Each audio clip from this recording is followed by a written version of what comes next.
اللہ کے نبی علیہ السلام نے فرمایا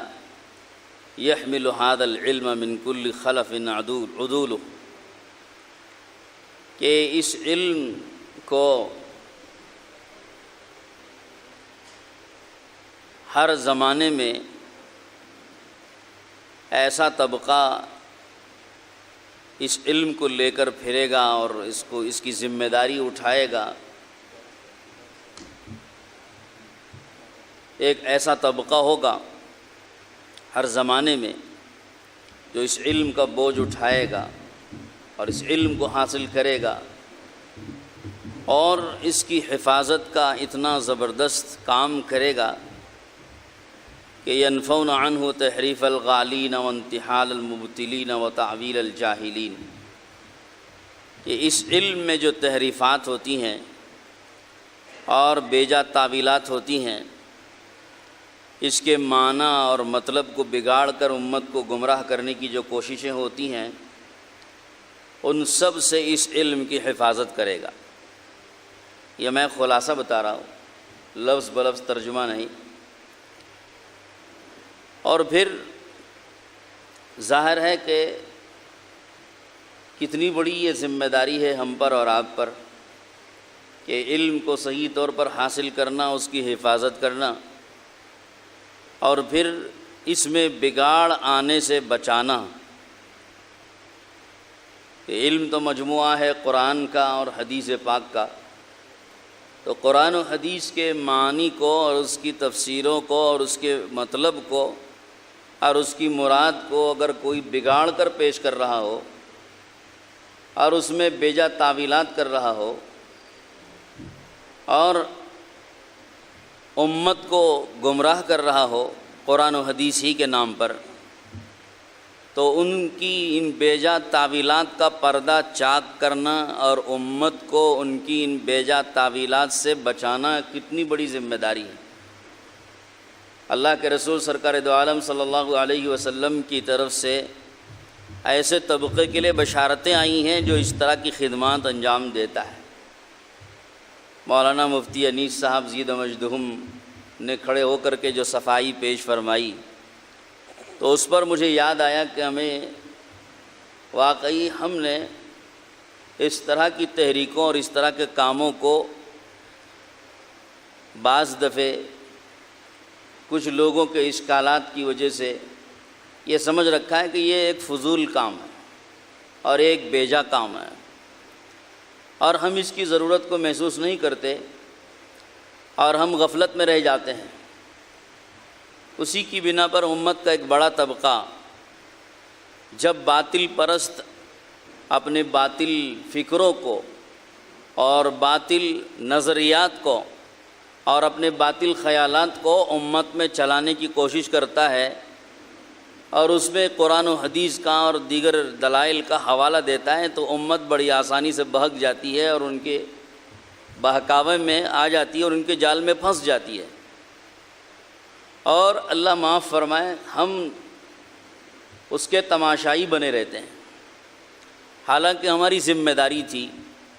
ایک باطل نظریات اور باطل فکروں والا اپنے باطل نظریات اور افکار کا جال بچھا کے امت کو پھنسا رہا ہو،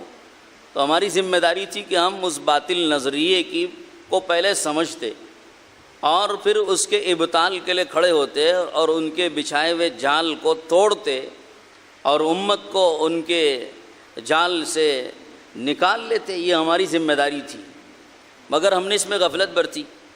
جس کی وجہ سے ایک بڑا طبقہ آج باطل کے حوالے ہو چکا ہے۔ یہ امت حضرت رسول پاک صلی اللہ علیہ وسلم کا لگایا ہوا باغیچہ ہے اور آپ کا یہ سجایا ہوا باغ ہے، اور پھر آپ کے بعد آپ کے پیارے صحابہ نے سجایا ہے،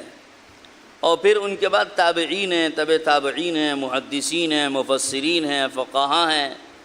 ائمہ مجتہدین ہیں، دعات ہیں، مجاہدین ہیں، مشائخ ہیں اور صوفیاء اکرام ہیں۔ پتہ نہیں کتنی امت کے ایسے افراد اور جماعتیں ہیں اور ادارے ہیں کہ جنہوں نے ہر لائن سے خدمت کر کے اس امت کے اس باغیچے کو لگایا اور سجایا ہے۔ اگر کوئی آدمی اس باغیچے کے ایک ایک درخت کو اکھاڑ کے پھینکنے لگے اور اس باغیچے کو اجاڑنے لگے، اس کی ڈالیوں کو کاٹنے لگے اور اس کے پھلوں کو توڑ کر لے جانے لگے اور اس کی ساری باغ و بہار کو اجاڑ کر برباد کرنے لگے، تو کیا باغ کا مالک اور مالی اور اس کا رکھوالا تماشائی بن کر کے دیکھتا رہے گا یا اپنے باغی اور باغیچے کی حفاظت میں لگے گا اور اس کی حفاظت کرے گا؟ بالکل اسی طریقے سے یہ اس امت کو ہر باطل فرقہ اور باطل مذہب اپنے منہ میں لینے کی کوشش میں لگے ہوئے ہیں۔ ایسی صورت میں اگر ہم نے اس کے بچاؤ کا کام نہیں کیا تو اللہ کے ہاں ہم کو جواب دہ ہونا پڑے گا۔ اللہ کے رسول صلی اللہ علیہ وسلم نے صحابہ کرام کے بارے میں ایک حدیث ارشاد فرمائی جس کو میں نے پڑھا تھا۔ اللہ کے رسول نے فرمایا کہ ان اللہ اختارنی واختار لی اصحابا، اللہ نے مجھے بھی چنا اور میری صحبت کے لیے صحابہ کو چنا، اور وجعل لی اصحابا و اخوانا و اصحارا،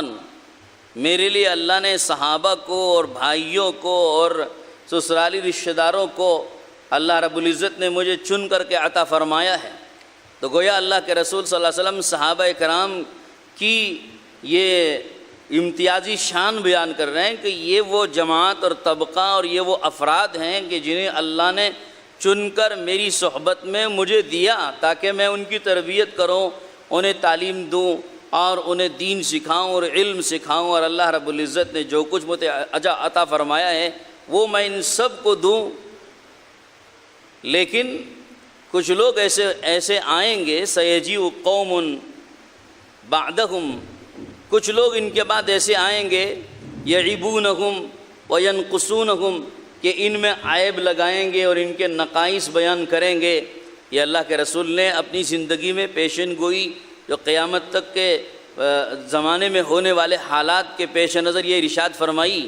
کہ کچھ لوگ ایسے آئیں گے جو ان میں عیب لگائیں گے، ان کے نقائص بیان کریں گے۔ تو اللہ کے نبی نے ان کے متعلق ہمیں یہ تاکید فرمائی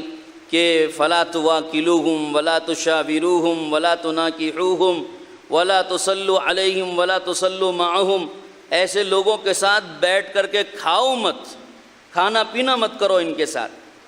اور ان سے مشورے مت کرو باہم، اور ان کے ساتھ نکاح کے رشتے قائم مت کرو، اور ان کی نماز جنازہ تک مت پڑھو،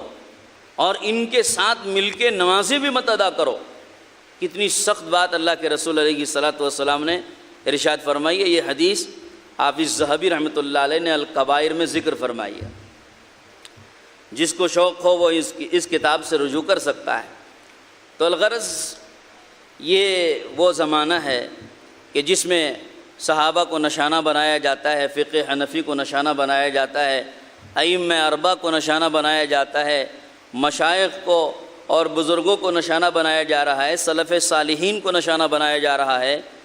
اور ان سب کو نشانہ بنا کر ان میں عیب نکالے جا رہے ہیں، ان کے نقائص بیان کیے جا رہے ہیں، اور ان میں کیڑے نکالے جا رہے ہیں، اور ان کی عظمت کو امت کے دلوں سے گھٹایا جا رہا ہے، اور امت کے دلوں میں جو ان کے سلسلے میں اعتماد ہے وہ اعتماد ختم کیا جا رہا ہے، اور ان کی رہبریوں اور رہنمائیوں سے لوگوں کو آزاد کیا جا رہا ہے، اور یہ سب حرکتیں ہو رہی ہیں اور یہ سب تماشا ہو رہا ہے۔ لیکن ہم اور آپ ان چیزوں کو دیکھتے ہوئے بھی اور ان چیزوں کو روکنے کی طاقت و قدرت رکھتے ہوئے بھی ہم کچھ نہیں کر رہے ہیں۔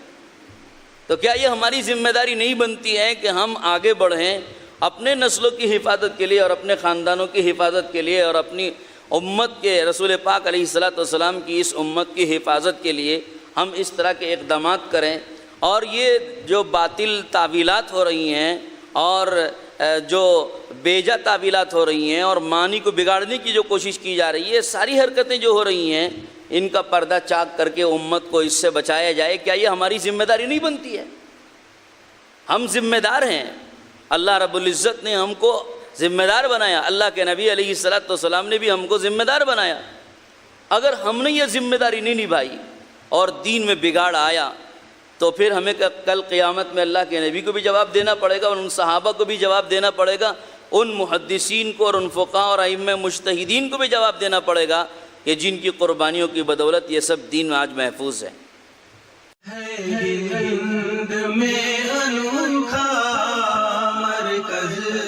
تحفظ تحفظ دین، یہ دین کا ترجمہ ہے مرکز تحفظ دین۔